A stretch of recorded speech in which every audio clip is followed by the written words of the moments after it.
ரொம்ப அருமையா பேசுனீங்க. ரொம்ப எனக்கே ரொம்ப ஆசையா இருந்துச்சு என் புத்தகம். அதனால ரொம்ப நன்றி ஐயா. அதே போல நான் வந்து பல்வேறு துறைகளில் தொழில் பண்ணிட்டு இருந்தாலும் எழுத்துலையும் புத்தகத்தின் மேலேயும் ஒரு மிகுந்த ஆர்வம் உள்ளது.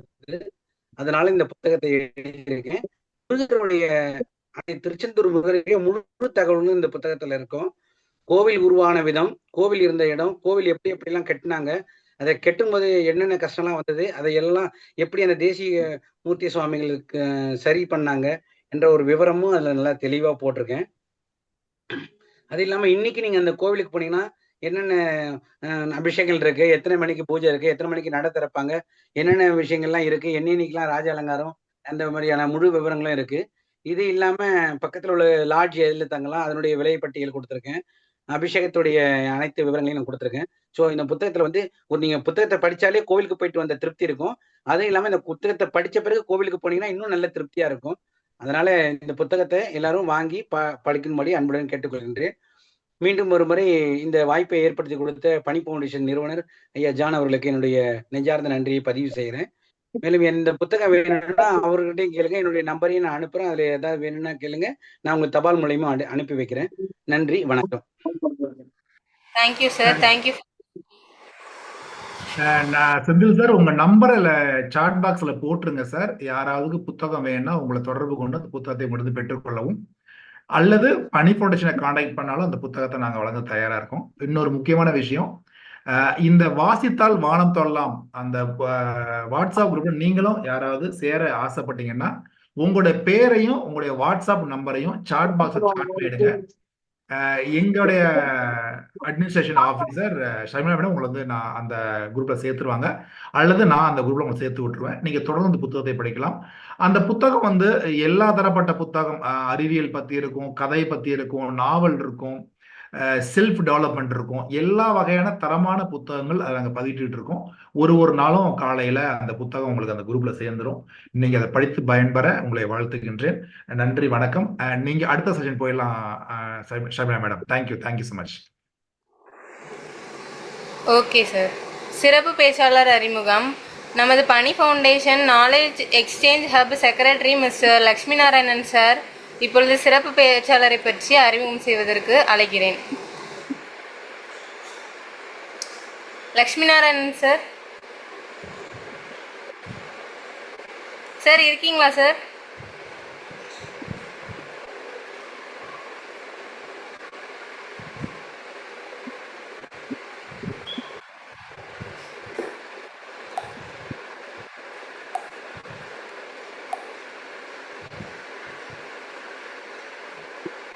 சரி, ஓகே. சாருக்கு ஏதோ நெட்வொர்க் இஷ்யூ இருக்கும்னு நினைக்கிறேன்.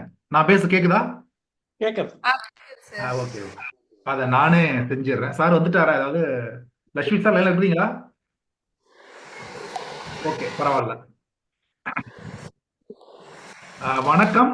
இன்று நம்மிடையே சிறப்பு விருந்தினராக இணைந்திருப்பவர் எண்களால் உலகை அளக்கும் ஒரு தணிக்கையாளர் மட்டுமல்ல, எண்ணங்களால் பலரை ஊக்கப்படுத்தும் ஒரு சிறந்த பேச்சாளர். இவர் வெற்றி விடியல் மற்றும் பிசினஸ் ஜேஎம்ஏ ஆகிய அமைப்பின் நிறுவனர், பட்டய கணக்காளர், பல நிறுவனங்களின் வளர்ச்சிக்கு அடித்தளம் இட்டவர், கல்லூரி மாணவர்களிடம் அனுபவம் வாய்ந்த ஒருவரை நிதி மேலாண்மைகளையும் எளிய தமிழ் சேர்த்தவர். வாருங்கள் திரு வெற்றி விடியல் சீனிவாசன் அவர்களை வரவேற்கிறேன். Sir, the stage is yours, sir. Please proceed, sir. Welcome sir. கேக்குறதுமா பாத்துக்கோங்க. நான் பேசுறது சார் பேசினது திரும்ப வந்தது, அதை பாத்துக்கோங்க. ஸ்லைட்ஸ் பார்க்கலாமா?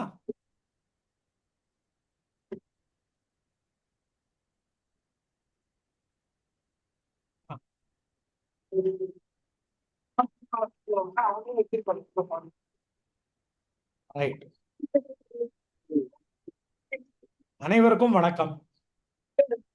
எனக்கு இந்த வாய்ப்பை நல்கிய பணி ஃபவுண்டேஷனுக்கும் அதை வழிநடத்தி வருகின்ற ஜான் வின்சென்ட் அவர்களுக்கும் எனது நன்றிகள். இந்த மாதிரி ஒரு ஷேரிங், அதுவும் வீட்டில் இருந்தபடியே செய்வது என்பது ரொம்ப சந்தோஷமா இருக்கக்கூடியது. நான் இன்னைக்கு எடுத்திருக்கிற தலைப்பு லேட்டரல் திங்கிங் எனப்படுகின்ற கிடைமட்ட சிந்தனை. நான் அவங்களுக்கு அனுப்பிச்ச ஸ்லைடை தான் அவங்க டிஸ்பிளே பண்றாங்க. அவங்க பக்கம் எந்த தப்பும் இல்லை. பட் அது அலைன்மெண்ட் இதுக்கு ஏத்த மாதிரி இல்லை. மற்றதெல்லாம் போட்டோவா தான் இருக்கும். இது மாத்திரம்தான் கொஞ்சம் கிடைமட்டமா இருக்கும். அதனால அதை பொறுத்துக்கங்க. நம்ம எல்லாருமே லாஜிக்கல் திங்கிங்குள்ள வளர்ந்தவங்க. ஒரு ஆரம்ப பள்ளிக்கூடத்திலேருந்து போஸ்ட் கிராஜுவேஷன், அதுக்கு மேற்படிப்பு எதா இருந்தாலும் லாஜிக்கல் திங்கிங், தர்க்க ரீதியான கல்வி அறிவை நாம் பெறுகிறோம். முதல் ஸ்லைடுக்கு போயிடலாம். இது டைட்டில். முதல் ஸ்லைடுக்கு போகலாம்.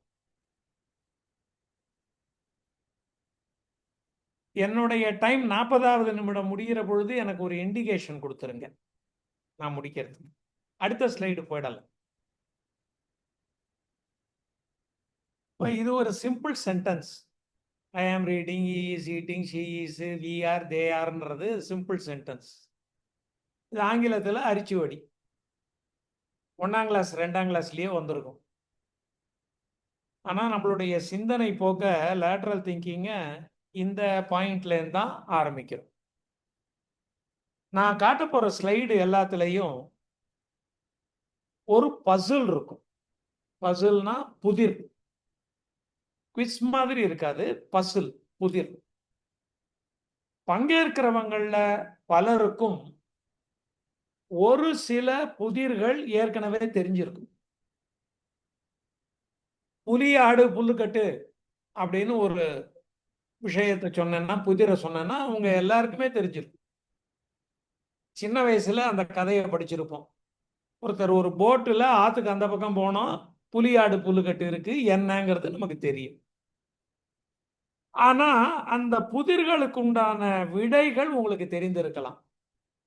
நம்முடைய இலக்கு விடைகள் அல்ல. டிவி ப்ரோக்ராமு, யூடியூப் ப்ரோக்ராம்லலாம் யாரையாவது கூப்பிட்டு பேச வைப்பாங்க.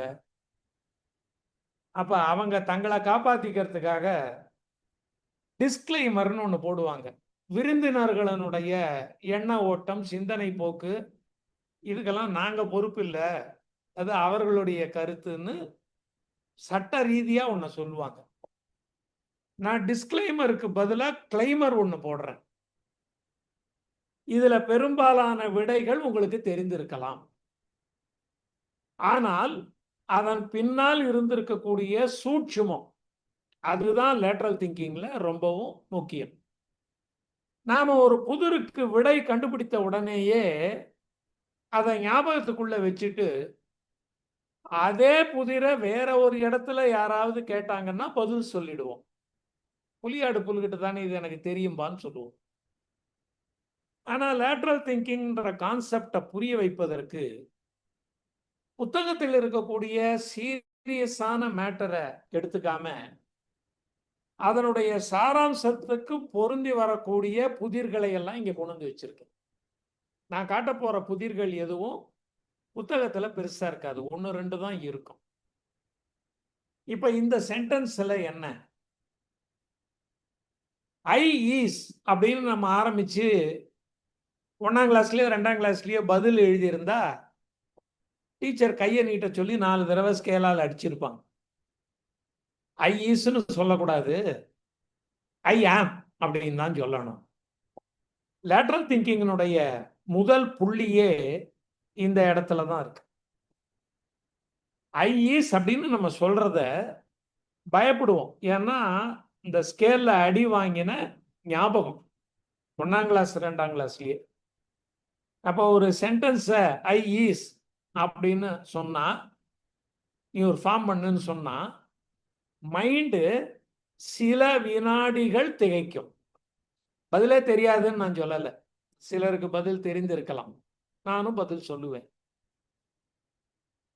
சில வினாடிகள் நம்முடைய சிந்தனை அப்படியே ஸ்தம்பிச்சு நிக்குத, அங்கதான் லாஜிக்கல் திங்கிங் நமக்கு ஒரு தடையா இருக்கு. அதனுடைய மாற்றாகத்தான் லேட்டரல் திங்கிங் வந்திருக்கிறது. உங்களுக்கே விட தெரிஞ்சிருக்கும். ஐ இஸ் அன் அல்பபெட் அப்படின்னா மேட்டர் முடிஞ்சுது. ஐ இஸ் அன் அல்பபெட் அப்படின்னா சென்டென்ஸ் கரெக்ட். ஆனா ஐ இஸ் வச்சு ஒரு வரி சொல்லுன்னா நம்ம கஷ்டப்படுவோம் ஒரு சில வினாடிகளுக்கு. அடுத்த ஸ்லைடு போடுங்க. ஒருத்தர் தன்னுடைய நண்பர் வீட்டுக்கு போறார். நண்பர் பக்கத்துல எங்கேயோ கடைக்கு போயிருக்கார். அந்த வீட்டு பையனோட இவர் பேசிக்கிட்டு இருக்கார். இவர் வயசுக்கும் அந்த பையனுடைய வயசுக்கும் நிறைய வித்தியாசம். ஏன்னா நண்பர் 2 பேரும் ஒரே ஏஜ். இவர் அந்த பையனை சீன்றார். 4-5 கேள்வி எல்லாம் கேட்கிறார். அந்த பையன் 2 கேள்விக்கு பதில் சொல்றான். 2 கேள்விக்கு அவனுக்கு பதில் தெரியல. இவர் அவனை கிண்டல் பண்றார். என்ன உனக்கு இது கூட தெரியல, நீ இந்த கிளாஸ் படிக்கிறேன்னு சொல்ற, ஆனா உனக்கு தெரியலையே அப்படின்னு கிண்டல் பண்றார். அந்த பையன், நான் உங்களை ஒரு கேள்வி கேட்கட்டுமா அங்கிள், 5ஐயும் 3ஐயும் எப்படி கூட்டினா 9 வரும் அப்படின்னு ஒரு கொஸ்டினை போடுறோம். இவர் கொஞ்சம் திகைச்சு போறாரு. 5ஐயும் 3ஐயும் கூட்டினா 8 தானே வரும், 9 வரும்னு இந்த பையன் சொல்றானே. இப்ப ஏதோ ஒரு சூட்சுமத்தை வச்சுதான் அந்த பையன் நம்மளை கேட்கறான், மடக்க பாக்குறான்.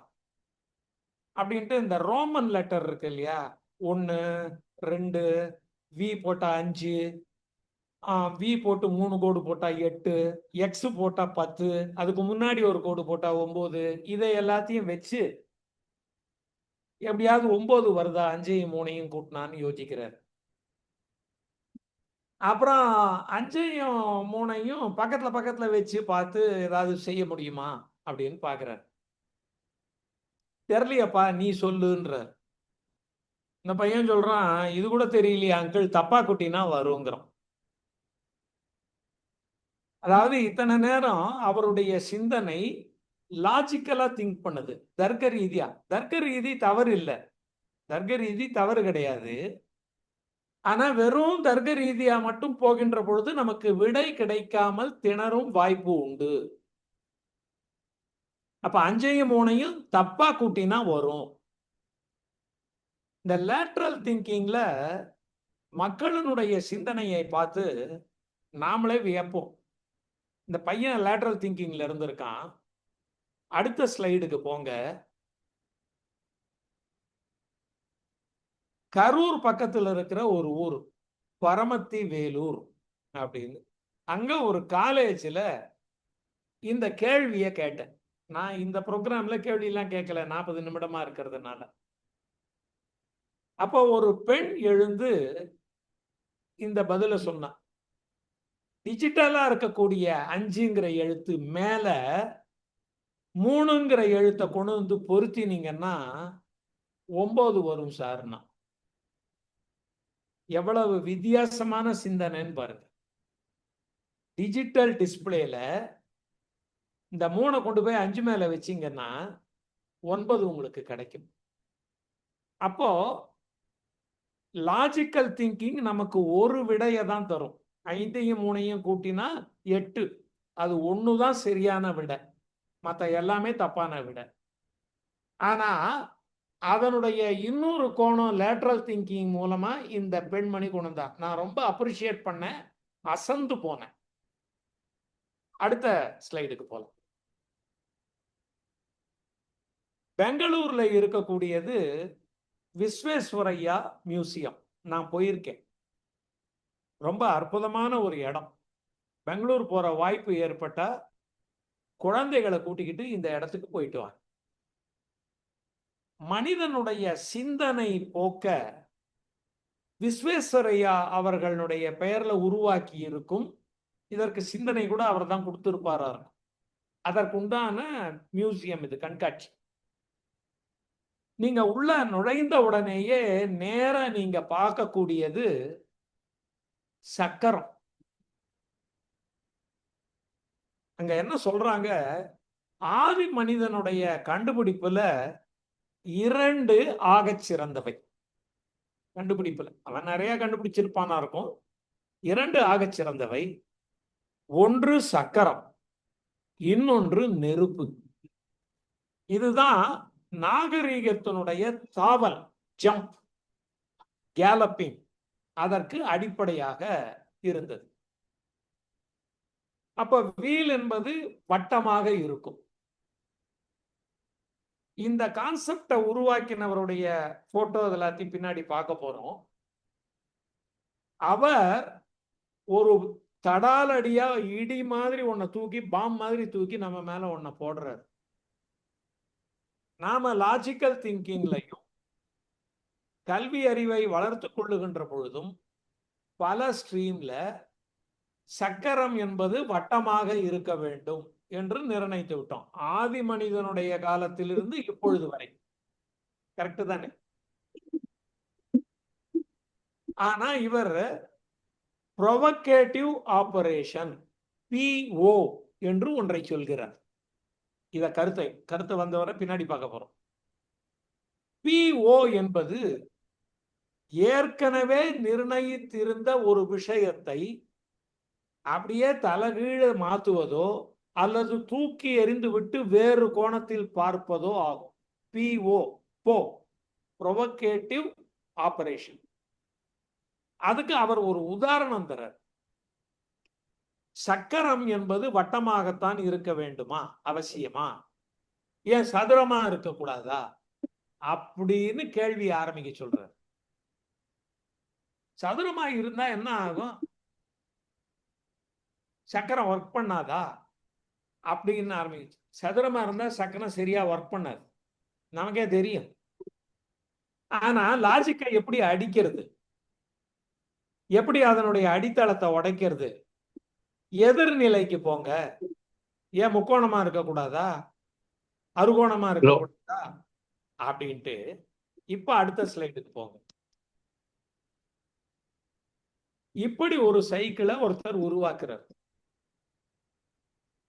இந்த சைக்கிள் ஓடும். சக்கரம் சதுரமானது. அது எப்படி இயங்குகிறது? அடுத்த ஸ்லைட். இந்த பேட்டன் டேங்க்னு நமக்கு கேள்விப்பட்டிருப்போம். வார்லாம் போர் முனையில பயன்படுத்தக்கூடிய பேட்டன் டேங்க். இதுக்கு கண்டினியூவஸ் ட்ராக்னு பேர். இந்த பெல்ட்டுக்கு கண்டினியூவஸ் ட்ராக். பள்ளம் மேடு எதுவா இருந்தாலும் இறங்கி ஏறும், வேகமா போய்கிட்டே இருக்கும். சக்கரம் இல்ல, பெல்ட், இரும்பினால் ஆன பெல்ட். அதுக்கு கண்டினியூவஸ் ட்ராக் அப்படின்னு பேர். அதை இந்த வண்டியில பொருத்தி இருக்கார். பெடல் பண்ற பொழுது அந்த கண்டினியூவஸ் ட்ராக்கை இயக்கும். அது ரப்பரால் ஆனது. அதனால் சதுரமா இருக்கிற இடத்துலயும் அது நகர்ந்து இந்த வண்டி போகிறது. பைசைக்கிள் வித் ஸ்கொயர் வீல்ஸ் அப்படின்னு போட்டா வீடியோவே நம்மளால பார்க்க முடியும். அப்ப PO எனப்படுகின்ற ப்ரொவகேட்டிவ் ஆபரேஷன் என்கின்ற எதிர்நிலையில் இருந்து நீங்கள் ஆரம்பியுங்கள். அப்பதான் உங்களுக்கு திங்கிங்கே வரும் அப்படின்றார். அடுத்த ஸ்லைட். இத கான்செப்டை உருவாக்கினவர் பிராக்டிக்கலா ஒரு விஷயத்தை சொல்றார். எதிர்நிலை என்பதற்கு ஒரு உதாரணம் பார். இவரை ஒரு ஊர்ல கூப்பிடுறாங்க. எங்க ஊர்ல திருட்டு பிரச்சனை ஜாஸ்தியா போச்சு, நைட்ல நிறைய இடங்கள்ல திருட்டு நடக்குது, என்ன செய்யலாம் நீங்க சொல்லுங்க, நீங்க தான் லேட்ரல் திங்கிங்ல பெரிய எக்ஸ்பர்ட் ஆச்சே அப்படின்றாங்க. அவர் ஏன் போலீஸ் ஒர்க் பண்ண முடியலையான்னு கேட்குறாரு. போலீஸ்லாம் வச்சிருப்பீங்களே, அது சரியா ஒர்க் பண்ணலையா? இல்லைங்க, இங்க மக்கள் தொகை 1000 பேர் இருக்காங்க, ஆனா எங்க கிட்டக்க 50 போலீஸ் தான் இருக்காங்க, அது போறல அப்படின்றாங்க. இப்ப இந்தியாவில் அதே நிலை தான். நம்மளுடைய மக்கள் தொகை எண்ணிக்கைக்கு ஏற்ற மாதிரி போலீஸ் போர்ஸ் அதுல எண்ணிக்கை குறைவு இல்லையா? 1000 பேருக்கு ஒரு போலீஸ், 500 பேருக்கு ஒரு போலீஸ்ன்னு நம்ம ஒரு கணக்கு வச்சிடும். இந்த கேள்வியை கேட்ட உடனே அவர் பதிலுக்கு ஒரு கேள்வி கேட்கிறார்.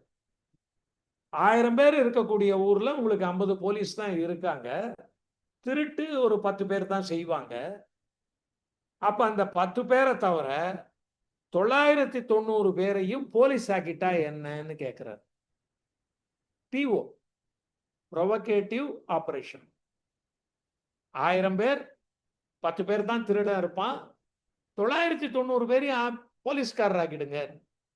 கேட்கிற அவருக்கே அப்படி ஆக்க முடியாதுன்னு தெரியும். ஒரு ஊர்ல இருக்கிற எல்லாரையும் போலீஸ்காரர் ஆக்க முடியுமா? அரசாங்கத்தால சம்பளம் கொடுத்து நடத்த முடியுமா? பயன் இருக்குமா? அந்த டிஸ்கஷன் கொஞ்சம் கொஞ்சமாக இறுகி ஒரு பாயிண்ட்டுக்கு வருது. Social policing. இப்ப ஒரு திருச்செந்தூர் முருகனை பத்தி புத்தகம் எழுதியிருக்காரு, அவர் திருநெல்வேலி பக்கத்துல இருக்கிறவர்னு சொன்னாங்க. அந்த ஊர்ல போய் பாத்தீங்கன்னா இளவட்டங்கள் எல்லாம் திருவிழா காலங்கள்ல எல்லாரும் பக்கத்துல இருக்கிற மலைக்கோ இல்ல ஏதாவது ஒரு கோயிலுக்கோ போறாங்கன்னா அவங்க ஒரு சின்ன ஒரு அமைப்பை உருவாக்கி நைட்டுல எல்லா தெருலையும் போய் யாரும் திருடாம இருக்காங்களான்னு பார்த்துப்பாங்க. நம்ம ஊர்ல இயல்பா கிராமப்புறங்கள்ல இருக்கிற ஒண்ணுதான் சோசியல் போலீசிங். ஆனா அவர் எந்த இடத்துல விடைய கண்டுபிடிக்கிறாரு? 990 பேரையும் போலீஸ் ஆக்கினா என்னன்னு சிரிக்கிறாங்க. என்ன சார் உங்களை கூப்பிட்டு ஐடியா கேட்டா ஏதாவது நல்ல ஐடியா சொல்வீங்கன்னு பார்த்தா இப்படி சொல்றீங்களே. ஆனா அங்க ஆரம்பிச்சு சோசியல் போலீசிங் வந்த உடனே 10 பேர் 15 பேர் ஆக்டிவா இருக்கிறாங்க, பல்வேறு ஏஜ் குரூப். இரவு நேரத்துல 1 மணி நேரம் விழிச்சிருந்து சுத்தி பாக்குறாங்கன்னு உடனே திருட்டு நின்று போச்சு. அப்போ லாஜிக்கல் திங்கிங்ல இருந்து லேட்டரல் திங்கிங்க்கு வர பொழுது சில பிரச்சனைகளுக்கு விடை கிடைக்கும். அடுத்த ஸ்லைடு. லாஜிக் நம்மளை எவ்வளவு தூரத்துக்கு அரெஸ்ட் பண்ணுது? நார்மலா இதை ஒரு புதிர் மாதிரி கேட்டு ஆடியன்ஸ்ல இருந்து பதில வரவழைச்சு 5 நிமிஷம் கழிச்சு தான் சொல்லணும். பட் நமக்கு அதுக்கெல்லாம் நேரம் இல்லை. ஒரு பைக்ல பையன் ஓட்டுறான், அப்பா பின்னாடி உட்கார்ந்து இருக்காரு, வண்டி போய்கிட்டு இருக்கு, ஒரு லாரி மேல மோதிடுது. 2 பேரையும் ஒரு பெரிய ஆக்சிடென்ட் ஆயிருக்குது. 2 பேரையும் ஹாஸ்பிட்டல்ல கூட்டிகிட்டு போயிடுறான். அப்பாவுக்கு கொஞ்சமா அடி, பையனுக்கு பயங்கரமான அடி. வண்டி ஓட்டிக்கிட்டு வந்த பையனுக்கு பயங்கரமான அடி. கண்ணு முழிக்கிறாரு அப்பா. என் பையன் எங்கன்னு கேட்கிறாரு. அது அவங்க பக்கத்துல படுக்க வச்சிருக்கோம் பாருங்கன்னா, உடம்பு முழுக்க கட்டு எல்லாம் போட்டிருக்கு, மூக்குக்குள்ள டியூப் எல்லாம் போட்டிருக்கு. ஓ மைசன் ஓ மைசன் அப்படின்னு ரொம்ப அழறாரு. இப்படி ஆயிப்போச்சு அவனுக்கு, ஓ மைசன் ஓ மைசன் அப்படின்னு அழறாரு. இந்த ஆக்சிடென்ட், இந்த விவரங்கள் அந்த ஊர்ல இது பெரிய விஷயமா பரவி உள்ளூர் இன்ஸ்பெக்டர்ல டிராபிக் டிபார்ட்மெண்ட்ல இருந்து இன்ஸ்பெக்டர், சீஃப் இன்ஸ்பெக்டர் இந்த இடத்துக்கு வர்றாரு. என்ன ஆச்சு ஏதாச்சு, பெரிய விஷயமா இருக்கும் போல இருக்கே அப்படின்னு வராரு. வந்து உள்ள பார்த்துட்டு அவரும் ஓ மைசன் ஓ மைசன்ன்றார். இப்ப நமக்கு மைண்ட்ல ஒரு பிளாக் வரும். இவரு அப்பா ஓ மைசன் ஓ மைசன்ன்றாரு, இன்ஸ்பெக்டர் வந்திருக்காரு, அவரும் ஓ மைசன் ஓ மைசன்றாரு. இது என்ன, அவரு இவரும் பிரதர்ஸா இல்ல தத்து கொடுத்துட்டாங்களா? இப்படியெல்லாம் நம்ம மைண்ட் ஒர்க் பண்ணும் நார்மலா. ஆனா உண்மையில வந்தது இந்த பசிலினுடைய முடிவு, வந்த இன்ஸ்பெக்டர் பெண், அது அவங்களோட பையன்தான். ஆனா 2 பேரும் ஓ மைசன் சொல்லிட்டாங்க அப்படின்ன உடனே இன்ஸ்பெக்டர்ன்ற வார்த்தைய நம்ம மைண்ட் எப்பவும் எப்படி ப்ராசஸ் பண்ணுது? இன்ஸ்பெக்டர் ஜட்ஜு அப்படின்னா எப்படி ப்ராசஸ் பண்ணோம்னா ஆணுன்னு ப்ராசஸ் பண்ணும். நம்ம மைண்டினுடைய வழக்கம் அது. அதுக்கப்புறம் தான் லேடி இன்ஸ்பெக்டர்னு சொல்லணும், ஃபீமேல் ஜட்ஜுன்னு சொல்லணும். அப்பதான் அந்த கிளாரிட்டி கிடைக்குமே தவிர, இன்ஸ்பெக்டர்னு சொன்ன உடனே நம்ம மைண்ட் எப்படி ப்ராசஸ் பண்ணும்? மேல் அப்படின்னு. அப்ப இவரும் மைசன்னுங்கிறாரு, வந்த இன்ஸ்பெக்டரும் மைசன்ன்றாருன்னு அங்க ஒரு பிளாக் நமக்கு வருது. இதையெல்லாம் விளக்குவது லேட்டரல் திங்கிங். அடுத்த ஸ்லைட். இவர் தாங்க எட்வர்டு டி போனோ. ஒரு சில வருடங்களுக்கு முன்னாடி இறந்துட்டாரு, 88வது வயசுல. வித்தியாசமான சிந்தனையாளர். இந்த வான்ல இருக்கக்கூடிய கோள்கள்ல ஒரு சின்ன கோள், ரொம்ப சின்ன கோலி குண்டு சைஸுக்கு இருக்கக்கூடிய ஒரு கோள் ஒண்ணுக்கு இவர் பேர்ல மரியாதைக்காக அதுக்கு இவர் பேரை வச்சிருக்காங்க, எட்வர்ட் டி போனோ. அந்த பறந்து கொண்டு இருக்கக்கூடிய ஏதோ ஒரு கோள்ல ஒரு சின்ன கோளுக்கு இவரோட பேர், இவர் பேருக்கு ஒரு மரியாதை. ஏன்னா முற்றிலும் மாறுபட்ட புரட்சிகரமான புரட்டி போடுகின்ற சிந்தனை என்பதை கொண்டு வந்தது. லெஃப்ட்ல இருக்கிறது அவர் எழுதியிருக்கிற முதல் புத்தகம். இந்த புத்தகத்தினுடைய சாரத்தை தான் நாம பார்க்கிறோம். ஆனா அவர் ஒரு புத்தகம் எழுதிட்டு விடல, 30க்கும் மேற்பட்ட புத்தகங்கள் எழுதியிருக்கார். எல்லாமே இதனுடைய ஜானர், இதே வகையை சார்ந்தது. ஒவ்வொரு புத்தகத்தை படிக்கிற பொழுதும் நம்முடைய சிந்தனை போக்கே மாறும். ஆனா புத்தகங்கள் சீரியஸானவை. நான் இப்ப அதுல இருக்கக்கூடிய வார்த்தைகள் அப்படியே எடுத்து போட்டேன் அப்படின்னா கவனிக்க ஆள் கொஞ்சமா இருப்பாங்க. ஆனா ஆர்வத்தை நான் தூண்டி விடுறது மூலமா நீங்க இந்த புத்தகத்தை 1-2 வாங்கி படிக்கக்கூடிய வாய்ப்பு உண்டு. எட்வர்ட் டி போனோன்னு போட்டாலே அவருடைய புத்தகங்கள்லாம் வரும். 6 திங்கிங் ஹேட்ஸ், திங்கிங், கிரியேட்டிவிட்டி என்னெல்லாமோ இருக்கு. அடுத்த ஸ்லைட்.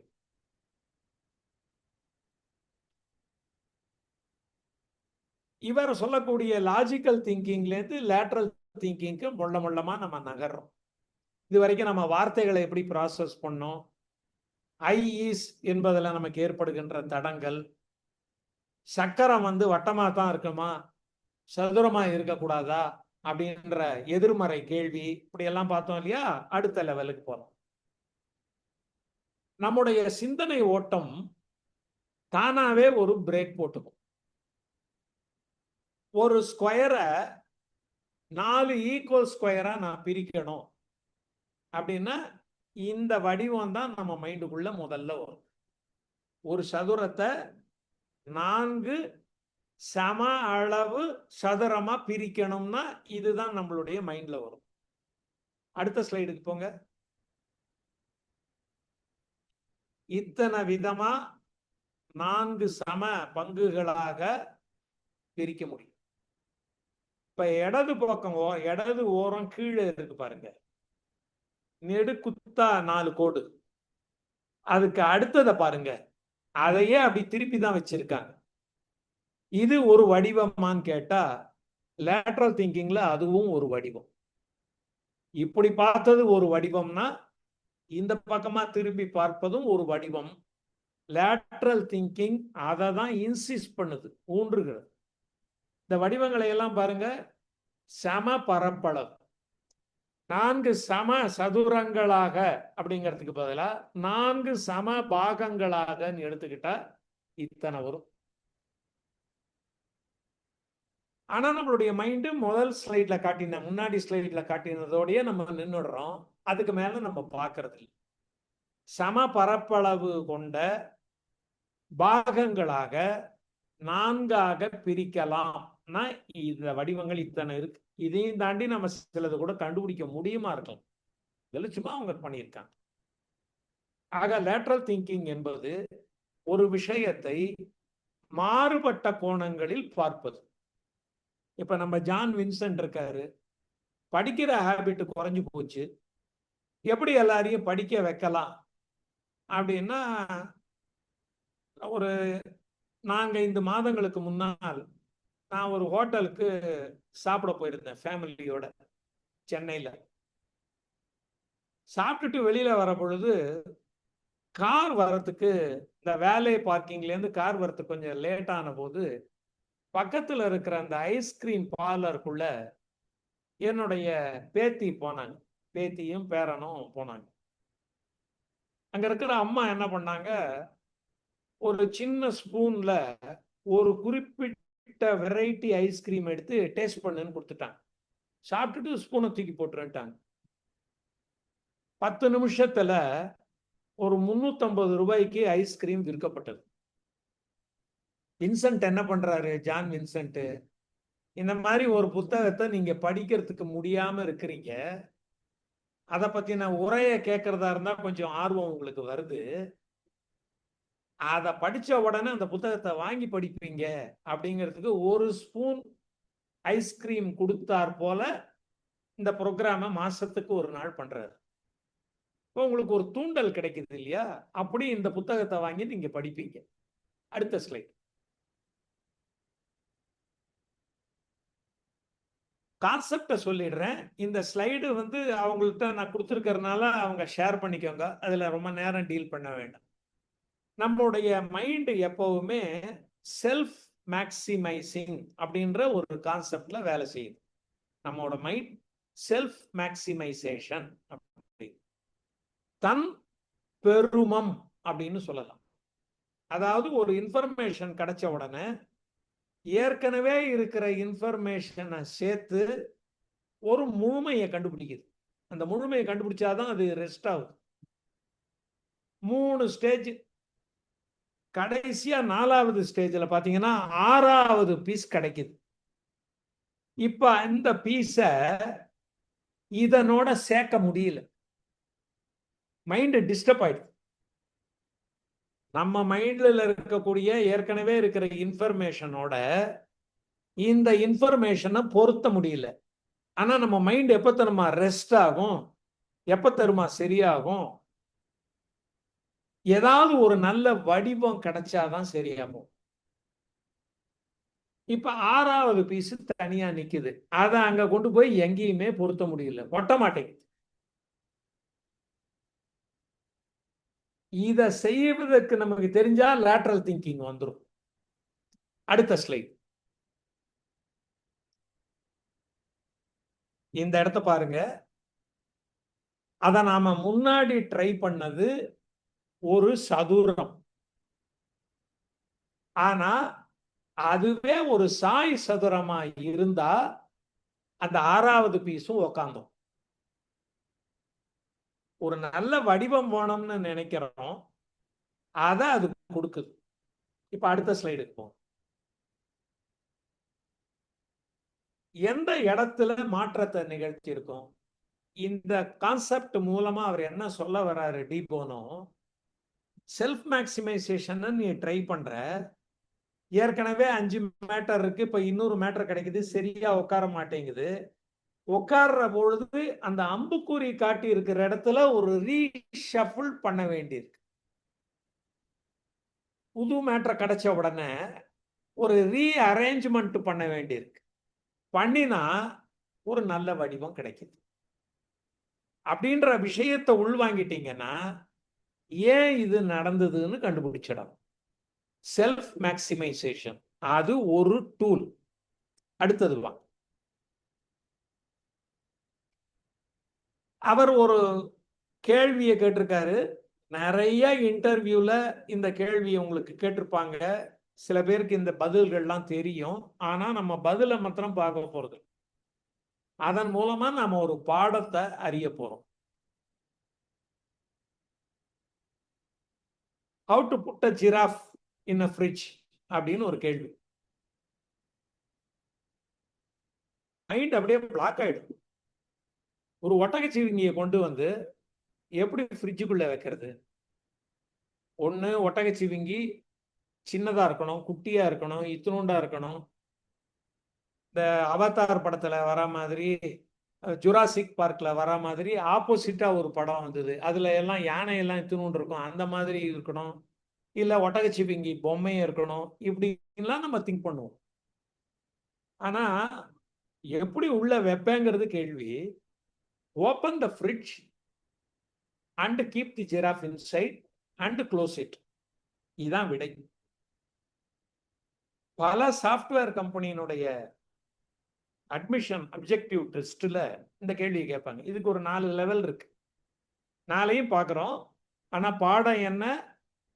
நீ எப்படி இதை உள்ள வைப்ப அப்படின்னா, இதை கையில் எடுத்துப்பேன், ஃப்ரிட்ஜை திறப்பேன், இதை உள்ள வைப்பேன், மூடிடுவேன். அடுத்த ஸ்லைட். எப்படி ஒரு யானையை வைப்ப அப்படின்னா நம்ம உடனே என்ன பதில் சொல்லுவோம்? ஃப்ரிட்ஜை திறப்பேன், யானையை உள்ள வைப்பேன், மூடிடுவேன். அங்கதான் லேட்டரல் திங்கிங் வேலை பண்ணுது. லாஜிக்கல் திங்கிங் அங்க வேலை பண்ணாது. அது அவர் காரணம் சொல்றாரு எட்வர்ட் டி போனோ. உள்ளுக்குள்ளதான் ஒட்டகச்சிவிங்கி இருக்க, எப்படி யானையை வைப்போம்? அப்ப ஒட்டகச்சிவிங்கிய வெளியில எடுத்துட்டு யானைய உள்ள வச்சுட்டு மூடுவேன். அப்ப முன்னாடி நான் ஒரு ஸ்டெப்பு, ஒரு லேட்டரல் திங்கிங்ல ஒரு ஸ்டெப் எடுத்து வச்சிருக்கேன். அதை ஞாபகம் வைத்துக்கொண்டு, அதனுடைய விளைவை ஞாபகம் வைத்துக்கொண்டு இந்த கேள்விக்கு நான் பதில் சொல்லணும். லாஜிக்கல் திங்கிங்ல ஜிராஃப உள்ள வைக்கவே முடியாதுங்கிற லெவலுக்கு போயிடுவேன். ஜிராஃபோட சைஸை சின்னது பண்றது, ஜிராஃப் சைஸுக்கு ஃப்ரிட்ஜை பெருசா பிரம்மாண்டமா உருவாக்குறதுன்னு சொல்லுவேன். அடுத்தது,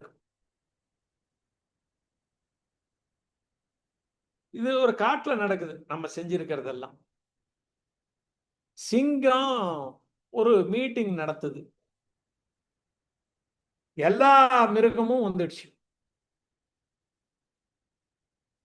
சிங்கத்துக்கிட்டக்க பயம், ராஜா இல்லையா, அதனால அவர் தானே காட்டுக்கே ராஜா, அவர் கூப்பிட்டாருன்னு எல்லாம் வந்துடுச்சு. ஒரு விலங்கு மாத்திரம் வரல. அது என்ன விலங்குன்னா யானை.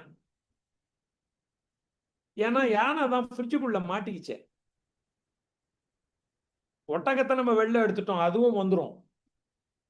ஆனா யானையை நம்ம உள்ள வச்சு மூடி இருக்கோம். எதுக்காக லேட்டரல் திங்கிங்ல இதை சொல்றாங்க? முன்னாடி இருப்பதனுடைய தொடர்ச்சி நமக்கு ஞாபகம் இருக்கான்னு பாக்குறாங்க. அடுத்த ஸ்லைட். இதை எப்படியாவது வீடியோ எடுத்து நம்மளுடைய யூடியூப்ல போட்டுடணும் நம்மளோட லெவல்ல அப்படின்னு நாம நினைக்கிற அந்த விஷயம் எல்லாம் நமக்கு தெரிஞ்சு போச்சு. யானை சொல்லிடுது, என்னை வெளியில விட்டுடு, நாளைக்கு சிங்கம் பார்த்தா என்ன பயங்கரமா திட்டும், என்னை அடிச்சு கூட சாப்பிட்டுடும், நீ இப்படி எல்லாம் உள்ள வச்சு போட்டுறேன்னு உள்ளே இருந்து கத்துது. நம்ம அதெல்லாம் கேட்காம அப்படியா மீட்டிங்கா அப்படின்னு ஒன்று கிளம்புறேன், நான் மீட்டிங் போறேன் அப்படின்ட்டு போறோம் யானையை உள்ள வச்சுட்டு. இப்ப யானை சொல்லுது, நீ போற வழியில ஒரு பெரிய ஆறு ஒண்ணு இருக்கும், பெரிய ஆறு, பயங்கரமா தண்ணி இருக்கும், அது முழுக்க முழுக்க முதலைகள், நீ போயே சேர முடியாது, நீ என்னை விட்டுட்டு போகாத, என்னையும் கூட்டிகிட்டு போ, நான் உன்னை எப்படியாவது கூட்டிகிட்டு போகிறேன் அப்படின்ன உடனே நம்ம என்ன பண்ணிட முடியும் முதல்ல அப்படின்னு சொல்லிட்டு வந்து இறங்கி தண்ணிக்குள்ள நீஞ்சி அந்த பக்கம் போய் மீட்டிங்கை அட்டன் பண்ணி வீடியோவும் போட்டுடுறோம். அப்போ இங்கே என்ன கேள்வி கேட்குறாங்கன்னா, எப்படி இவ்வளவு முதலைகள் இருக்கக்கூடிய ஆத்த நான் கடந்தேன்ற ஒரு கேள்வி நமக்குள்ள வரும். முதலைகள் எல்லாமும் அந்த மீட்டிங்கு போயிருக்குமே, அப்போ ஒரு முதல்ல கூட அங்க இருக்காது இல்ல. அப்ப இந்த 4 கேள்விகள் மூலமாக லேட்டரல் திங்கிங்ல புதிய பரிணாம சிந்தனை நமக்கு கிடைக்கிறது. அதுல பரிணாமமும் இருக்கு, பரிமாணமும் இருக்கு, எவல்யூஷனும் இருக்கு, டைமென்ஷனும் இருக்கு. அடுத்த ஸ்லைட். ஒரு ஸ்கூல் கிட்டக்க இந்த மாதிரி ஒரு போர்டு வைக்கிறாங்க, வேகமா போகாதீங்க அப்படின்ட்டு. வேகமா போகாதீங்க, பலன் இல்லை, 2 பசங்களுக்கு அடிபட்டுடுது. அடுத்த ஸ்லைட். இந்த மாதிரி ஒரு கேமரா வச்சு நீங்க வேகமா போனீங்கன்னா உங்க வண்டி நம்பர் இந்த கேமரால ரெக்கார்ட் ஆகும், உங்களுக்கு பெனால்டி வரும்ன்றாங்க. வண்டி கொஞ்சம் வேகமா போகுது, பெனால்டி கட்ட வரவங்கெல்லாம் அப்ஜெக்ஷன் தெரிவிக்கிறாங்க. நீங்க சொல்லியிருக்கிறது ஸ்கூல், நான் அந்த பக்கமா போன போது ராத்திரி 8 மணி, அப்ப ஸ்கூல்ல இருந்து பசங்க வரத்துக்கு வாய்ப்பே கிடையாது, நீங்க எனக்கு பெனால்டி போட முடியாது அப்படின்ற ஒரு ஆர்குமெண்ட்டை வைக்கிறாங்க.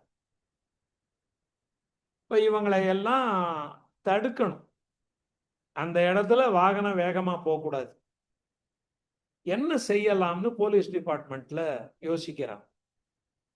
நமக்கு தெரிஞ்ச விடைதான், ஆனா இது எப்படி எவால்வ் ஆச்சு, எப்படி உருவானதுன்னு தெரிஞ்சுக்கணும்ல. வாகனங்களை நாம எங்கெல்லாம் ஸ்லோவாக்குவோம், இந்த இடத்துல வண்டி ஸ்லோவாகணும், ஒரு வாகனத்தை ஒரு வாகன ஓட்டி எப்ப ஸ்லோவா ஓட்டுவார், இந்த கேள்விகளுக்கு பதில் வரிசையா எழுதுறாங்க. இதுதான் லேட்டரல் திங்கிங்ல இருக்கிற மெத்தட், டெக்னிக். வாகனத்தை நிறுத்த போறேன், யாராவது வண்டியிலேருந்து இறங்க போறாங்க இல்ல ஏற போறாங்கன்னா ஸ்லோ பண்ணுவேன். ஒரு திருப்பம் வருது, ரொம்ப டீப் திருப்பம், ஸ்லோ பண்ணி தான் திருப்பணும் அந்த பக்கத்துல வண்டி வருது தெரியல, ஸ்லோ பண்ணுவேன். ஏதோ ஒரு காரணத்திற்காக வட்டியில ஒரு சின்னதா ஒரு பிரச்சனை, சரி பண்ணிடலாம் அப்படின்னா ஸ்லோ பண்ணுவேன். பள்ளமேடு இருந்தா ஸ்லோ பண்ணுவேன். இந்த மாதிரி காரணங்களுக்கு தானே நம்ம ஸ்லோ பண்ணுவோம் வண்டிய. அதுல போலீஸ் டிபார்ட்மெண்ட் ஒரு வார்த்தையை பிடிக்கிறாங்க, பள்ளம் மேடு இருந்தா ஸ்லோ பண்ணுவேன். அடுத்த ஸ்லைட். செயற்கையா ஒரு மேட்டை உருவாக்கினா அங்க வாகனம் ஸ்லோவாகும். பள்ளமேடு இருந்தா ஸ்லோ பண்ணுவேன். அப்ப நான் செயற்கையா ஒரு மேட்டை உருவாக்குறேன், நீ வாகனத்தை ஸ்லோ பண்ணுவ. அப்ப விடை எங்க இருந்து போகுது? இந்த இடத்துல இருந்து போகுது. கேள்வியை ரிவர்ஸ் பண்றது மூலமா போகுது. அடுத்த ஸ்லைட்.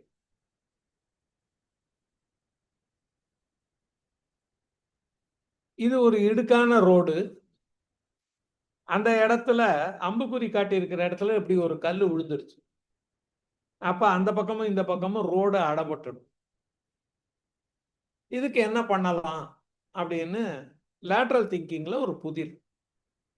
வழக்கமா ஹியூமரஸா எடுத்துன்னு போவாங்க. வெடி முருகேசன், வெடிமருந்து முருகேசன் அப்படின்னு வெடி வைக்கிறவரை கூப்பிடலாம். கிரேன் மனோகர்னு ஒரு சினிமா ஆக்டர் இருக்காரு, அவரை கூப்பிடலாம். உங்க 2 பேரும் பாப்படலை, ஆனா ரொம்ப முக்கியமான இடத்துல இவ்வளவு பெரிய கல் விழுந்து டிராபிக் நின்று போச்சு. மலையெல்லாம் சுத்தி போவது சாத்தியம் இல்லை. இப்ப அந்த ஊர்ல இருக்கிற இள வட்டங்கள்லாம் அதே தொகையை எங்களுக்கு கொடுங்க, நாங்க பண்ணி தரோன்றாங்க. அவங்க என்ன பண்ணிடுறாங்க, கல்லுக்கு இந்த பக்கம் ஒரு பள்ளத்தை நோண்டி ஒரு லாரியை வச்சு அந்த கல்லை அந்த பள்ளத்துக்குள்ள தள்ளி மூடிடுறாங்க. இப்ப இந்த புதிர் மூலமாக நமக்கு கிடைக்கிற விடை, இதை உடைக்கணும், இல்ல இதை தூக்கி இன்னொரு இடத்துக்கு கொண்டு போகணும். அதனாலதான் இந்த மாதிரி ஒரு இடத்தினுடைய போட்டோவை நம்ம எடுத்திருக்கோம். பறந்து இருந்ததுன்னா ஒரு ஓப்பன் ஏரியால விழுந்திருந்தா அப்படி சுத்தி போயிடுவோம், அப்படி ஒரு ரோடு போட்டுருவோம். இங்க இக்கட்டான சூழல். ஆனா நாமளுடைய சிந்தனை எல்லாம் பள்ளம் நோண்டலாங்கிற ஒரு மண்ணுக்குள்ள இருக்கக்கூடிய விட நமக்கு தெரியாது, புதையல் மாதிரி மறைஞ்சிருக்கு. அடுத்த ஸ்லைடு. எரோவன் அப்படின்னு ஒரு அமைப்பு 1990ல சென்னையில இருந்தது. சென்னையில பிரான்ச் இருந்தது, பெங்களூர்ல இது பண்ணாங்க. எராவன் அப்படின்னு பேரு. எராவன்ற வார்த்தையை பெருசா நீங்க கஷ்டப்பட்டெல்லாம் ஞாபகம் வச்சுக்க வேண்டாம். நோ வேர் அப்படின்ற வார்த்தைய ரிவர்ஸ்ல போட்டீங்கன்னா அதான் எராவன், அதான் அவங்க பேரு. நம்ம அந்த பேரை பார்த்து கொஞ்சம் வித்தியாசமா நினைப்போம். அவங்க அது ஒண்ணும் இல்லை சார், நோ வேற ரிவர்ஸ்ல படிங்கம்பாங்க, நமக்கு தெரியுது. அவங்க சென்னையில ஒரு எக்ஸ்பெரிமெண்ட் செஞ்சாங்க. எல்லா பள்ளிக்கூடத்திலையும் எல்லா மாணவர்களுக்கும் கவனிக்க வேண்டியது, எல்லா பள்ளிக்கூடத்துல ஒரு பள்ளிக்கூடத்துக்கு போனாங்கன்னா அதுல 1ஆம் கிளாஸ்ல இருந்து +2 வரைக்கும் இருந்தா எல்லா மாணவர்களுக்கும் ஒரு கிளாஸ். அது லேட்டரல் திங்கிங்ல அவங்க அவங்களுடைய லெவலுக்கு ஏத்த மாதிரி ப்ராப்ளம்ஸை கொடுத்து சிந்திக்க வைப்பாங்க. Thinking is a skill. சிந்திப்பது என்பது ஒரு திறன். எக்ஸசைஸ் பண்றது மூலமா நமக்கு கிடைக்கிற பலம் மாதிரி திங்கிங் இஸ் அ ஸ்கில். அதான் லேட்டரல் திங்கிங். எட்வர்ட் டி போனோ சொல்றாரு, திங்கிங்கிறது யாருக்கோ இருக்கு, ஐன்ஸ்டனுக்கு இருக்கு, ஆர்கிமெடிஸுக்கு இருக்கு, எனக்கு கிடையாதுன்னு நினைக்காத. Thinking is a skill. அதை ஒரு எக்ஸசைஸ் பண்றது மூலமா இதை செய்ய முடியும். இது ஒரு 3ஆம் கிளாஸ் 4ஆம் கிளாஸ் குழந்தைகிட்ட கொடுக்குறாங்க ஒரு பிரச்சனை. ஒரு இடத்துல கார் பார்க் பண்றதுக்கு ரொம்ப கஷ்டமா இருக்கு, உனக்கு ஏதாவது ஐடியா இருந்தா சொல்லுன்னு ஒரு கிளாஸ்ல ஒரு குழந்தைகள்கிட்ட கேட்கறாங்க. ஒரு குழந்தை உண்மையா வரைந்தது இது. 1900 1900 1901 10 20 1920, அதாவது 100 110 105 வருஷத்துக்கு முன்னாடியே இந்த மல்டி லெவல் பார்க்கிங்கிறது வந்துடுது. ஆட்டோமேட்டிக் பார்க்கிங் வந்துடுது, ஆட்டோமேஷன் இல்லாம படிக்கட்டா இது மாதிரி ஸ்லோப் மாதிரி வச்சும் வந்துடுது. ஆனா அந்த குழந்தைக்கு அதெல்லாம் தெரியாது. அதுக்கு தெரிஞ்சது ராட்சச ராட்னம், ஃபெரி வீல்னு சொல்லுவோம், ஃபெரிஸ் வீல்னு சொல்லுவோம். ஃபெரிஸ்ன்றவர் தான் அதை கண்டுபிடிச்சாரு, ஃபெரிஸ் வீல். அது எக்ஸிபிஷன்ல பார்த்துருக்கு. தரையில தானே உனக்கு இடம் இல்லை நிறுத்துறதுக்கு, இப்படி நிறுத்தலாமேன்னு கூட்டுது. அதை அவங்க தங்களுடைய ஃபேம்ப்ளெட்ல போட்டு வச்சிருந்தாங்க. அந்த ஃபேம்ப்ளெட் எங்கிட்ட வாங்கி வச்சிருந்தேன், இவ்வளவு வருஷமா பாதுகாத்துட்டு இருக்கேன்.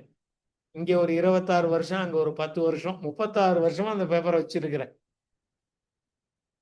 ஒரு 3ஆம் கிளாஸ் 4ஆம் கிளாஸ் குழந்தைக்கு இவ்வளவு ஐடியாவான்னு. ஆனா அது உண்மையா இன்னைக்கு பிராக்டிக்கலா இருக்கு. So lateral thinking can be followed by anybody. அவங்க ஒரு 5 வருஷம் இந்த ஊர்ல இருந்து நிறைய பள்ளிக்கூடத்துல சொல்லி கொடுத்தாங்க. ரொம்ப சாதாரண சார்ஜ் தான் பண்ணாங்க. ஒரு கிளாஸுக்கு ஒரு ஸ்டூடெண்ட்டுக்கு 50 ரூபாயோ என்னவோ சார்ஜ் பண்ணாங்க. நல்ல ஸ்கூல்ஸ் எல்லாம். அடுத்த ஸ்லைட்.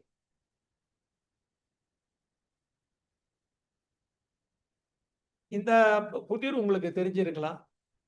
ஒரு சின்ன மர கியூபு கனசதுரம் மர கியூபை எடுத்து நம்ம போட்டோமானா கீழே விழுந்துரும். அது நமக்கு தெரியும். 2வது படத்துல அதை கையில இப்படி வச்சுக்கிறேன், அப்படியே லைட்டா மேல போய் பறக்குது. முதல் இதுல அந்த கியூபை இப்படி விடுறேன், நேரா கீழே போயிடுது. 2வதுல கையில வச்சுக்கிறேன், அப்படியே என் கையிலேருந்து கொஞ்சம் மேலே எழுந்து, மேஜிக்கெல்லாம் இல்லை, எனக்கு அந்த மாதிரிலாம் தெரியாது, அப்படியே மேலே பறக்குது. 3வதுல என் கையிலேருந்து விருன்னு மேலே போகுது, பயங்கர வேகத்துல மேலே போகுது. 2வது மாதிரி மிதக்கல்ல. நம்மளுடைய சிந்தனை முதல் 2ஐயும் ரொம்ப எளிதா ஆன்சர் பண்ணிடும். 1வதுக்கு புவியீர்ப்பு விசைன்னு சொல்லுவோம், 2வது நம்ம நிலவுல இருக்கோம்னு சொல்லிடுவோம். ஏன்னா அதனுடைய எக்ஸ்போஷர் நமக்கு நிறைய கிடைச்சிடுச்சு. இந்தியாலேயே நிறைய சேட்டலைட்லாம் கிடையாது. அதனால நம்ம கையில வச்சிருக்கிறது லைட்டா அப்படி மேல போகும் அப்படிங்கிற வீடியோவெல்லாம் பார்த்ததுனால ஆன்சர் பண்ணிடும். 3வது விருன்னு ரொம்ப வேகமா மேல போச்சு அப்படின்னா நம்முடைய சிந்தனை ஓட்டம், என் கையில ஒரு ஸ்ப்ரிங் வச்சிருக்கேன், இதுக்குள்ள மெஷின் வச்சிருக்கேன் அப்படின்னு தான் நம்ம நினைப்போம். ஆனா உண்மை அது இல்லை. லேட்ரல் திங்கிங்னுடைய இன்னொரு கோணம், ஒரு 50 அடி தண்ணீர் தொட்டிக்குள்ள கீழே போய் அதை விடுறேன், அது பயங்கர வேகத்தோட மேல பார்த்து போகுது. அப்ப லேட்ரல் திங்கிங் என்ன நமக்கு சொல்லி தருது? ஒரு பிரச்சனையை அணுகின்ற பொழுது அதனுடைய சூழல்கள் என்ன அனைத்தையும் தெரிந்து கொள், அப்பதான் விடை கண்டுபிடிக்க முடியும். இல்லைன்னா 3வது விருன்னு மேல போறதுக்கு லாஜிக்கலா திங்க் பண்ணுவோம். அதுக்குள்ள ஒரு சின்னதா ஒரு ராக்கெட் வச்சிருக்கோம், மேல ஒரு பெரிய காந்தம் வச்சிருக்கோம், இதுல மேல ஒரு சின்னதா இரும்பு தண்டு வச்சிருக்கோம், அந்த காந்தம் இந்த இரும்பை இழுக்குது. எல்லாமே கரெக்டான ஆன்சர், தப்பான ஆன்சர் கிடையாது. ஆனால் நீருக்குள் நான் அதை விடுகின்ற பொழுது, ஏன்னா சூழலை மாற்ற தெரிகிறதா என்று லேட்ரல் திங்கிங் பார்க்கிறது. அடுத்த ஸ்லைட். இப்போ ஒரு சின்ன குவிஸ் முடிக்க போற நேரத்துக்கு முன்னாடி, இப்பொழுதெல்லாம் சர்க்கஸ்ல மிருகங்களை வச்சு செய்யறத முற்றிலுமாக நீக்கி விட்டார்கள். அதாவது வன மிருகங்களை கொடுமைப்படுத்துற மாதிரி இருப்பதனால பல நாடுகள்ல அதற்கு தடை. அதனால சர்க்கஸ்காரங்க கூட தங்களுடைய வழிமுறையை மாத்திக்கிட்டு அவங்க மனிதர்களால் என்ன விதமான வித்தைகள் காட்ட முடியுமோ அந்த வித்தைகள்லாம் காட்டுறாங்க. இது முன்னாடி இருந்தது. ஆனா சில நாடுகள்ல சில சமயங்கள்ல சர்க்கஸ்ல இருக்கிற மிருகம் தன்னுடைய டெரிட்டோரியல் டெண்டன்சி எனப்படுகின்ற காட்டுல இருக்கிற குணத்தோட அந்த ரிங் மாஸ்டரை தாக்கிடும். அதுக்கு 2வது ஆள் ஒருத்தர் இருப்பாரு, அவர் ஈட்டி மாதிரி ஒண்ண வச்சு குத்துவாரு, அப்புறம் டியூப்ல தண்ணி வச்சு வேகமா அடிப்பாங்க. இப்ப டேசர்னு ஒன்று சொல்லுவாங்க, கன்னு மாதிரி இருக்கும், அது ஷாக் அடிக்கிறதுக்காக. அப்படியா பண்ணாக்க ஷாக் அடிக்கிறதுக்கு பண்ணும். ஒரு யாராவது ஒருத்தரை திருடனை பிடிக்கணும் அப்படின்னா அவரை பார்த்து இதை பண்ணுவாங்க. அவர் மேல அந்த ஷாக்கு பட்ட உடனே மயங்கி விழுவாரு. அவரை ஹாஸ்பிட்டல் கூட்டிட்டு போயிடுவாங்க. அதுல ஒன்றும் 5 நிமிஷத்துல அவர் முழிச்சுக்குவார். அவரை உடனடியாக செயலிழக்க செய்யணும். சரி, இந்த மாதிரி எல்லாம் பண்ணலாம்.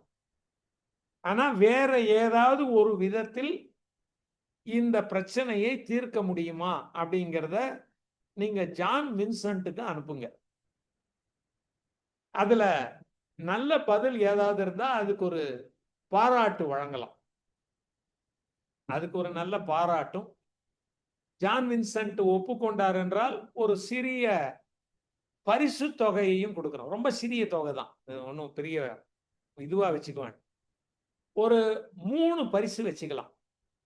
அத ஜான் வின்சென்ட்டே தேர்ந்தெடுப்பார். முதல் 100 ரூபாய், 3ஆம் பரிசு 200 ரூபாய், 500, 300, 200, 1000 ரூபாய் பரிசு தொகையை நான் அவர்கிட்ட கொடுத்துருவேன். உங்களுக்கு தோன்ற ஐடியாவை ஒரு நாள்லயோ 2 நாள்லயோ அவங்களுக்கு அனுப்புங்க. மறுபடி கேள்வி சொல்லுங்க. இப்போ இந்த காப்பாத்துறதுக்கு இந்த மாதிரி முறைகளை பயன்படுத்துறோம் இல்லையா? டேசர்னு ஒண்ணு வைக்கிறோம், கத்தியால குத்துறோம், ஈட்டியால குத்துறோம், வெளியில இருந்து தண்ணி அடிக்கிறோம். இது தவிர வேற ஏதாவது வழிமுறையில இப்படி ஒரு வனவிலங்கு தாக்குகின்ற பொழுது இந்த ரிங் மாஸ்டரை காப்பாற்றுவதற்கு வழி இருக்கிறதா? அதுக்கு முன்னாடி நீங்க என்ன பண்ண வேண்டியிருக்கும், யூடியூப்ல கூகுள்ல போய் இந்த மாதிரி அட்டாக்கை பத்தி போட்டீங்கன்னா வீடியோவே வரும். பயங்கரமா இருக்கும் பார்க்கறது. இறந்து போனவங்க எல்லாம் இருக்காங்க. அவரை காப்பாற்றுவதற்கு உங்களுக்கு வேற ஏதாவது வழி தெரிகிறதா அப்படின்றத நீங்க அனுப்புங்க. அதுல 3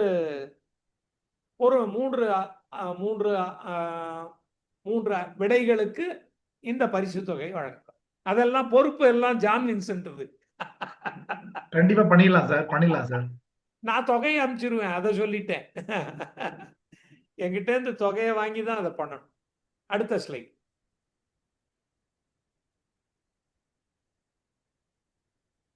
நம்முடைய சிந்தனையை பலப்படுத்துறது, வலது ரைட் பிரெயின் லெஃப்ட் பிரெயின்னு சொல்லுவோம். லாஜிக்கல் திங்கிங் நம்மளுடைய பாடத்திட்டத்தில் இருப்பது. நமக்கு அதன் மூலமாகத்தான் படித்து மேலே வந்திருக்கிறோம். லேட்ரல் திங்கிங் எட்வர்ட் டிபோனோ உருவாக்கினது. இதற்கு ஒரு சைடு, இந்த 2 பக்கமும் டம்பிள்ஸ் பண்ணாதானே நல்லா இருக்கும். அந்த மாதிரி ரைட் பிரெயின் லெஃப்ட் பிரெயின்ல தான் நமக்கு எல்லாம் இதுல எல்லாம் இருக்கு. இந்த கணக்கெல்லாம் இருக்கு. ரைட் பிரெயின்ல தான் வந்து கவிதை எல்லாம் இருக்கு.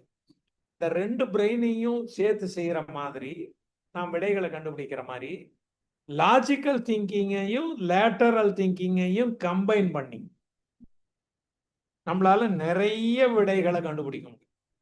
நான் அரசியல் பேச மாட்டேன், ஆனா பிராக்டிக்கலா இருக்கணுங்கிறதுக்காக ஒன்றை சொல்லி, இப்போ நம்ம அரசு தகுதி வாய்ந்த பெண்மணிகளுக்கு, இந்த ரேஷன் அட்டை வைத்திருப்பவர்களுக்கு, பகிர்மான அட்டை வைத்திருப்பவர்களுக்கு, தகுதியான பெண்மணிகளுக்கு 1000 ரூபாய் கொடுத்தாங்க. அவங்க தேர்தல் அறிக்கையில சொன்ன மாதிரி. மீண்டும் சொல்கிறேன், நான் அரசியல் கட்சியை சார்ந்தவன் அல்ல, எந்த அரசியல் கட்சிக்கும் பேச மாட்டேன். ஆனால் 2 கோடி அட்டை இருக்கு, ரேஷன் அட்டை இருக்கு. 2 கோடி ரேஷன் அட்டை இருக்கு. அதுல முதல்ல 60 லட்சம், அப்புறம் இன்னும் கொஞ்சம் கூடுதல்னு 1 கோடியே 30 லட்சத்துக்கு வந்துட்டாங்க. இப்போ 1 கோடியில இருந்த பொழுது நான் ஒரு ஐடியா டிவியில எல்லாம் சொன்னேன். 1 கோடி பேரை கண்டுபிடித்து அவங்க கிட்ட இருந்து விருப்ப மனுக்களை எல்லாம் பெற்று விவரங்களை எல்லாம் அனலைஸ் பண்ணி எல்லாத்தையும் செஞ்சு தகுதி வாய்ந்தவர்கள் 1 கோடி பேர் அப்படின்னு சொல்லி அவங்களுக்கு 1000, 2 கோடி பேர்ல 1 கோடி பேர் 1000 என்பதற்கு பதிலாக 2 கோடி பேருக்கும் ஆரம்ப நிலையில் 500 கொடுத்திருந்தாங்கன்னா அதே செலவுக்கு மொத்த திருப்தி. 2 கோடி பேருக்கு 500 ரூபாய். நிலைமை சரியாகின்ற பொழுது தகுதி வாய்ந்தவர்களுக்கு 100 ரூபாயை நாங்க இன்க்ரீஸ் பண்றோம்னா விமர்சன வெம்மை இவ்வளவு பெருசா இருந்திருக்கு. லேட்டரல் திங்கிங் அவ்வளவுதான். யாருக்கு தகுதி அப்படின்னு பாக்குறது வந்து கரெக்டா தான் பார்த்திருக்காங்க. நான் அப்ளிகேஷனே போடலை. நான் தகுதியானவன் கிடையாதுன்னு எனக்கே தெரியும். ஆனா பணம் தானே அவங்கள தடுத்தது. பணம் சிக்கனமா இருக்கணும், கையில பணம் இல்லை, இருக்கிறத வச்சு கொடுக்கணும் தானே நினைச்சாங்க.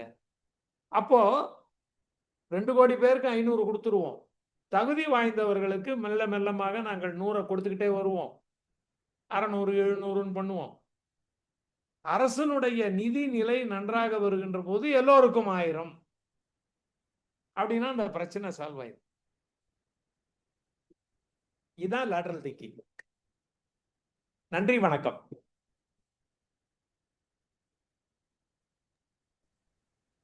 ஹலோ சார் பேசலாமா? பேசுங்க மேம், பேசுங்க. நான் வந்து ஹலோ சொல்லுங்க. ரொம்ப மிக அருமையா இருக்கிறது. எப்போ இருக்கு?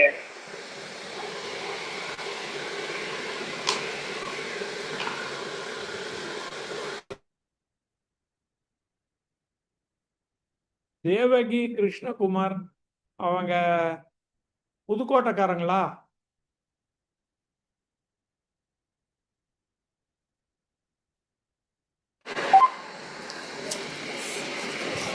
சார் நீங்கள் பேசுனது நல்லா இருந்துச்சு சார். ரொம்ப உன்னித்து கவனிக்கிற மாதிரி இருந்துச்சு உங்களோட பேச்சு. Thank you sir. ஆடியன்ஸ் உங்களுக்கு ஏதாவது கொஸ்டின்ஸ் இருந்துச்சுன்னா நீங்கள் கேட்கலாம் சார் கிட்ட. Thank you sir. அற்புதமான presentation. இந்த கேள்விக்கான நேரம். இந்த லேட்டரல் திங்கிங்கை பத்தி ஏதாவது உங்களுக்கு சந்தேகம் இருந்தால் இல்ல கேள்வி கேட்டு தெரிஞ்சு நினைத்தால் நீங்க வந்து பேச்சாளர் நீங்க சிறப்பு பேச்சாளர் நீங்க கேட்டு தெரிஞ்சுக்கலாம். இது கேள்விக்கான நேரம். கேளுங்கள் உங்கள் கேள்வியை.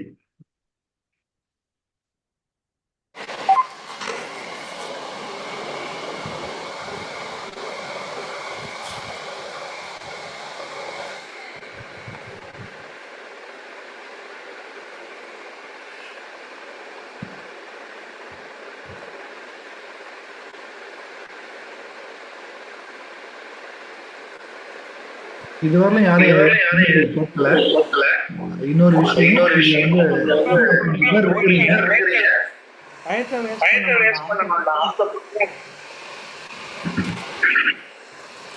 நீங்க யாராவது நம்முடைய வாசித்தால் வானம் தொல்லா புத்தகத்துல உங்களுடைய பேரையும் உங்களுடைய வாட்ஸ்அப் நம்பரையும் போட்டுருக்கோம்.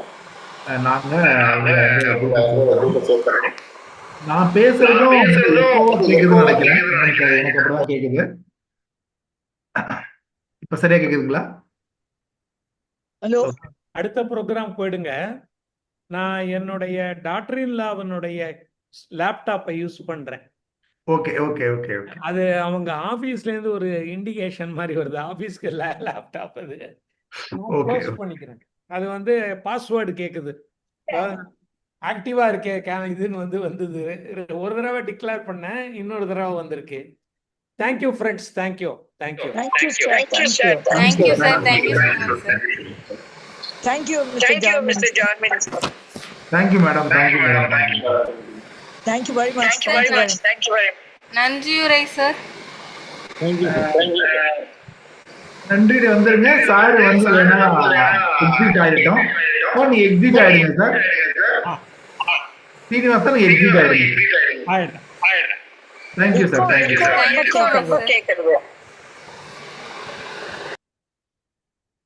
ஹலோ ஹலோ மேடம், நீங்க இன்டர்வியூ போயிடுங்க மேடம். ஷைமிலா மேடம், நீங்க இன்டர்வியூ போயிடுங்க. எக்கோ. இப்ப கேக்குதா மேம்? கேக்குது.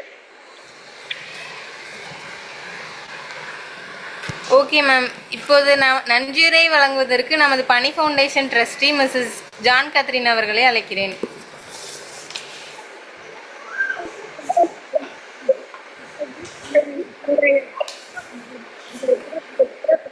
ஒத்துழைப்பு நல்கிய அனைவருக்கும் நன்றிகளை தெரிவித்துக் கொள்கிறேன்.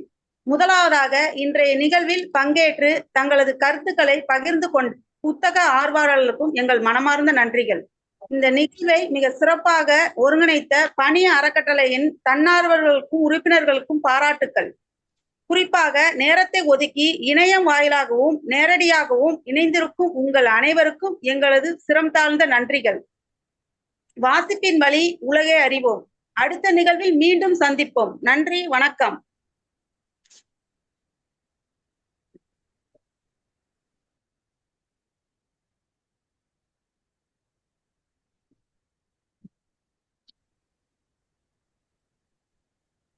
Thank you thank you so much. கடைசியாக நானும் ஒரு நன்றி சொல்ல விரும்புகிறேன். குறிப்பாக நம்ம சிறப்பு பேச்சாளர் விடியல் சீனிவாசன் சார் அவர்களுக்கு, அப்புறம் இன்று புத்தகம் ஆண்டு எழுத்தை அறிமுகம் பண்ணப்பட்ட செந்தில்குமார் சார் அவர்களுக்கு, அப்புறம் இந்த நிகழ்வு கலந்து கொண்ட அனைவருக்கும், இந்த நிகழ்வு சிறப்பாக நமக்கு ஏற்பாடு செஞ்சு கொடுத்த ஷர்மிளா மேடம் அண்ட் அந்த team. So thank you so much once again. நன்றி தெரிவித்துக் நன்றி, வணக்கம். நம்ம லீவ் ஆகலாம், 1 by 1 லீவ் ஆகலாம். சீஃப் கெஸ்ட் ஃபர்ஸ்ட் லீவ் ஆகட்டும், அப்புறமா நம்ம 1 by 1 leave. Thank you so much. வணக்கம்.